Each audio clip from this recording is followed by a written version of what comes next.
Assalamualaikum warahmatullahi wabarakatuh.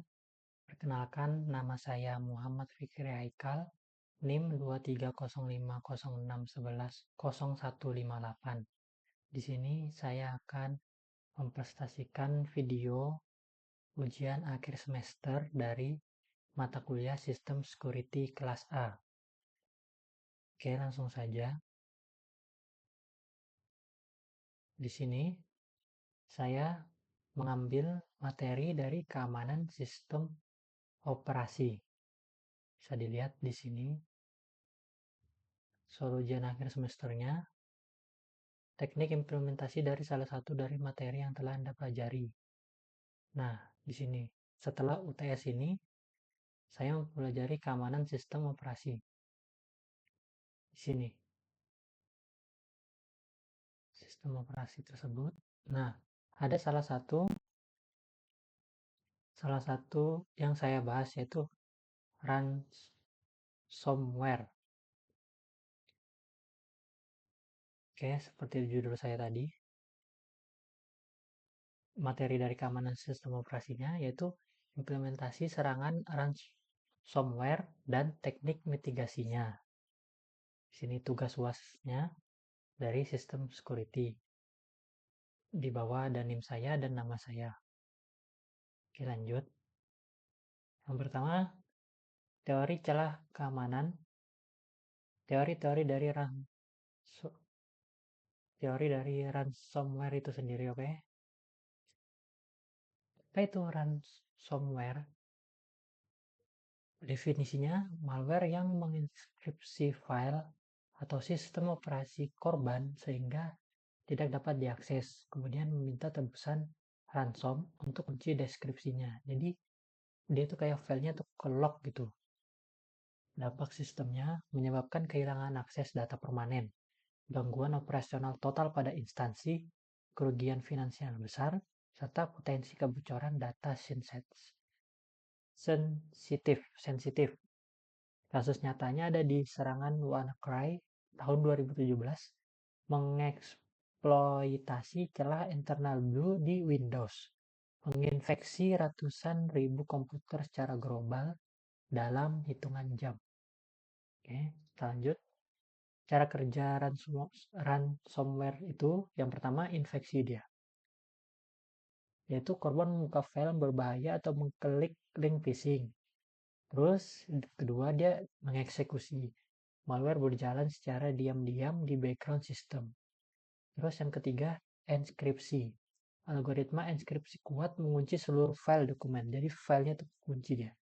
Terus yang keempat, pemblokiran. Akses ke file atau sistem operasi sepenuhnya tertutup. Dan yang kelima, pemerasan. Muncul layar peringatan yang meminta tebusan kripto supaya filenya itu bisa kebuka. Oke. Bagian kedua ini praktek eksploitasinya. Di sini saya akan mendemokan simulasi ransomware yang aman pada lingkungan lokal. Jadi di laptop saya sendiri, Pak.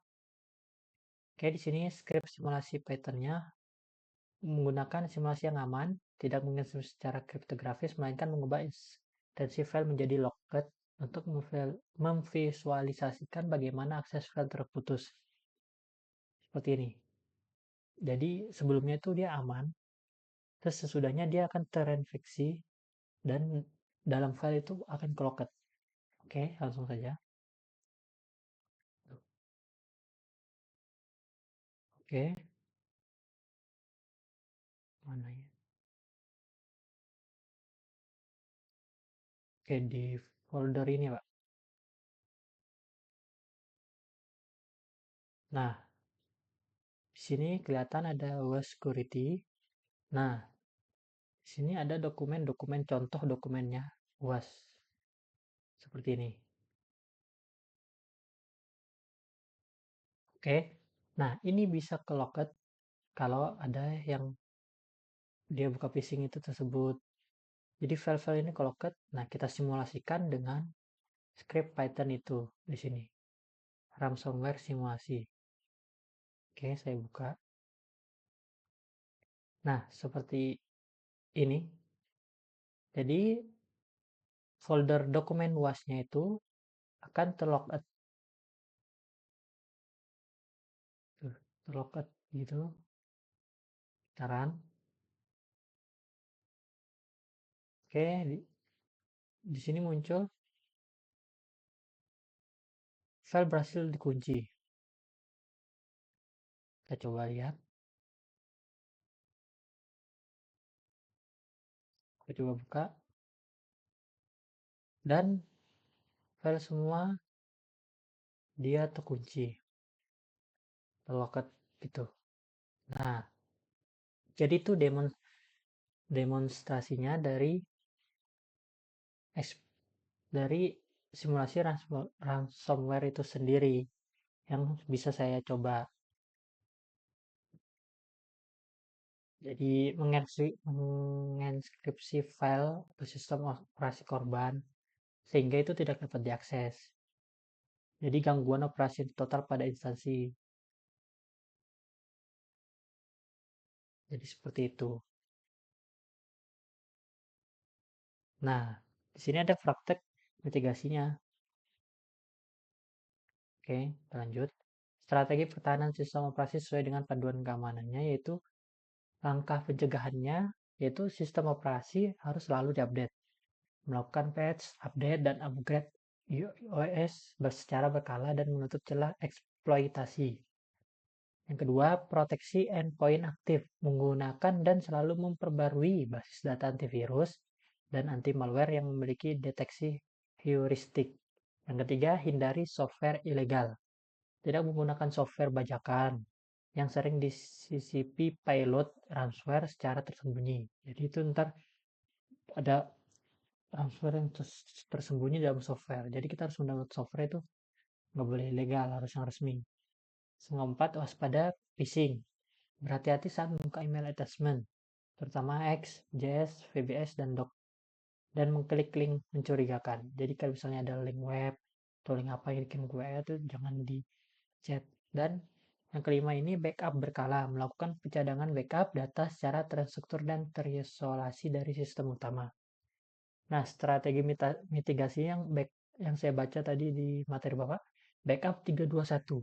Walaupun data utama terkena ransomware, data dapat dipulihkan 100% jika strategi ini diterapkan. Itu salinan data. Selalu simpan satu data primer yang Anda gunakan dan buat minimal 2 cadangan backup tambahan. Yang kedua, media berbeda. Simpan cadangan pada 2 jenis media fisik yang berbeda. Contoh, pakai laptop di SSD dan hard disk internal. Yang satu, lokasi terpisah. Simpan minimal satu cadangan secara offset seperti di layangan Coldstream atau Google Drive yang terputus dari jaringan lokal.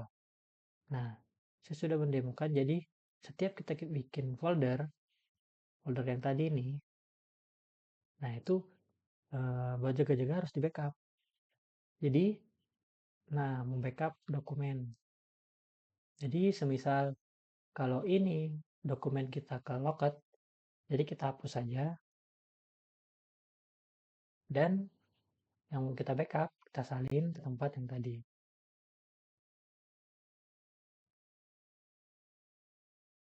Dan seperti itu. Kita harus mempunyai data backup yang kita simpan. Minimal kita backup buat jaga-jaga apabila data kita ke locket. Seperti itu. Oke. Kesimpulannya di sini dari yang saya presentasikan yaitu ransomware adalah ancaman paling merusak pada sistem operasi saat ini karena langsung menargetkan aset paling berharga, yaitu data. Berbeda dengan celah sistem lainnya, jika file sudah transkripsi kuat, sangat sulit memulihkannya tanpa kunci dari penyerang. Oleh karena itu, kombinasi pencegahan, patching atau antivirus, dan mitigasi yang tadi, backup 321, adalah solusi mutlak untuk keamanan sistem. Oke, seperti itu. Sekian, terima kasih dari saya. Mohon maaf apabila ada yang kurang jelas. Seperti itu presentasi UAS saya, yaitu dari materi sistem keamanan operasi. Sekian, Assalamualaikum warahmatullahi wabarakatuh.